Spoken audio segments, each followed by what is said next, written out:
Hello, Search here from the Backyard Driving Range. We have a question today that came into customer service, and this one is from Ed Parkerson of Greensboro, North Carolina, and Ed says, Serge, rather than move your hands forward and slant the shaft forward to de-loft the lob wedge and hit a lower trajectory chip shot, would it not improve the chance of hitting a successful shot to use a less lofted club and hit a more normal shot with less force? Again, Ed Parkerson from Greensboro, North Carolina. That is a really good question. And Ed's talking about a lob wedge, maybe even a regular sand wedge. And basically this might even apply to your pitching wedge or even a 9-iron. All right, so I'm going to pull out my sand wedge here. And what Ed is talking about is I'm up near the edge of the green. I got a shot that basically I want to play more like a pitch and run with a sand wedge. But naturally, it's obvious I don't have a lot of room to run the ball. All right, and very likely I'm in a situation where I'm probably very likely a downhill shot. So in other words, the green's running away from me downhill, so it's going to be really fast, and I don't have a lot of room. And in this case, if I'm de-lofting the wedge, it's probably very likely that I'm fairly close to the edge of the green. Now naturally, I'm standing here and I'm saying to myself, okay, for whatever it takes for me to loft this ball and land on the green, say the green starts right here at the edge of the mat here, okay, of my mat. This is basically, and people have been asking what kind of mats I use. This is basically a driving range mat. It's 5 feet wide by 4 feet, and it's just, so that's why it does appear to look spongy and everything else, because it's just a regular mat. It actually has a couple holes on it to stick plastic tees through, and those little tees that you tee up the balls with. So, but getting back to this wedge shot, so I got a very short area to carry it, and then I got a very, very close pin, and it's very likely super fast downhill, and so I need the ball to possibly not run out very much. So if I were to stand here and chip with a pitching wedge or even a 9-iron, even to hit a normal pitching wedge like Ed is asking about, when he's saying put the shaft forward, so we call that forward shaft lean, that is actually de-lofting the club. All right, so if I stand here with a normal sand wedge, as you can see right here, and I put the shaft forward, I'm actually turning that as I go forward from a sand wedge to a pitching, and maybe 9, I could get it far enough forward to be an 8-iron. All right, the first thing to remember that anytime you put the shaft forward, and Ed makes the hint of hitting clean shots, a lot of people have trouble with this shot because a lot of times they'll walk into the ball and then they'll just put the hands forward like this. The number one thing you have to remember is that your hands always bottom out in the center of your body. They always cross and come together perfectly perpendicular to the ground in the center of your body, or we'll call it right below your neck, your sternum, okay, in your spine.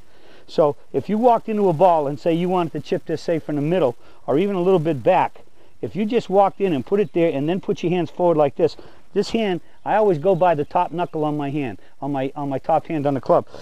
If that knuckle, and you draw it straight up, is not underneath this chin, you have a high probability of bottoming out behind the club and or having to hold on a little bit longer to hit it, and then you got everything from bottoming out to catching it just right, to catching it in all forms of thin, from just a little bit thin to way thin at the top of the club, and even could just about top it.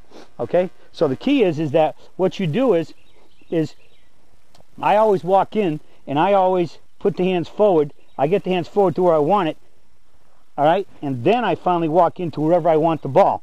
But the point is I'm always going to have that knuckle directly under the sternum or under the spine. Okay, so if I want to put my hands forward, and why will I put my hands forward?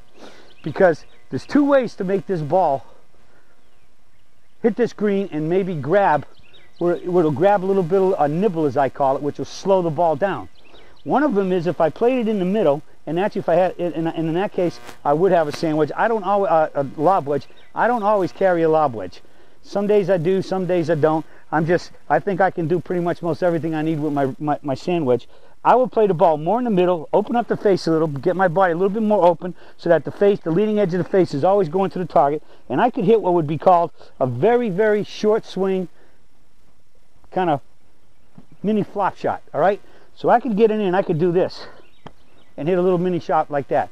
But boy, that is that is a very difficult shot because it doesn't take much to hit that ball a little bit too hard, carry a little bit too far, and poof. Or in some cases, sometimes just chicken out on it and not hit it well and clean. Very likely hit it maybe a little bit on the thin side where it even might bounce off the grass into it and then hit yourself a rocket skull shot. Okay? But again, let me try another one of those shots. Now this again, you'd only do this shot if you had the ball was sitting up really nice so you knew you could slide the club under very nicely. All right, so you just come in here and just give a little shot like that. I just take it back and poof, just straight through. And as you can see, I'm just sliding the club underneath the ball and keeping the face to the target. Now, again, that's dangerous because of the fact of, as I've already stated, it's very difficult to control the distance in the air on that shot when I'm talking about probably only having to move this ball no more than 5 or 10 feet in the air. Now, the alternative is if I take my sand wedge and I decide I really want to nip this ball. Now, in this case, say it's really, really fast, I'm not going to put the ball way back here because I don't want it to run out a long way. I'm probably going to keep this one pretty much in the middle, get my weight a little bit forward, so as you can see my sternum is now probably about there in front of the ball, but I'm going to get my hands there and I'm going to get the club here and I'm going to take the club up and I'm going to come down and do what I call nip it or pinch it. All right? If I get back here on this mat and I come straight down on this ball from the top and go like that, that ball is going to get a backspin. All right? So there's almost no swing to this shot. It's basically just I pick the club straight up and I just come straight down on it, and I'm not really trying to follow through. So that will really, really give me that nice little, dink shot that I'm looking for. Okay? Now this is really not a hard shot. It's really not bad. It's just get there. Now if I put it farther back, now I'll put this one way back. Say I had maybe in this case I had a short shot going uphill, so I'd want to change this into, say, the sand wedge into maybe a 9-iron that'll run out a little bit more. You see what I'm saying? I'm changing it from a 9-iron to a 9-iron. Now if I get it this far back, I'm just going to come up right here again, and there's no wrist cock in this. I'm just kind of lifting. There's a wrist cock coming up a little bit. There might be a little bit in the right hand, but I'm trying to keep this wrist flat to control it coming back down. I'll just come on up. See how that ball is lower and travel farther. Okay? So what you're doing is when you're just popping down on the back of this ball, all you're doing is that ball's getting a spin like that. It's going to hit the green. It's going to grab a little bit of nibble, as I like to call it, and that's when this shot's appropriate. Okay? Now naturally, if I needed a lot more air time or a lot more run out time, you don't put the hands forward. You don't get that forward shaft lean. All right. So hopefully this clears this up and it answers your question.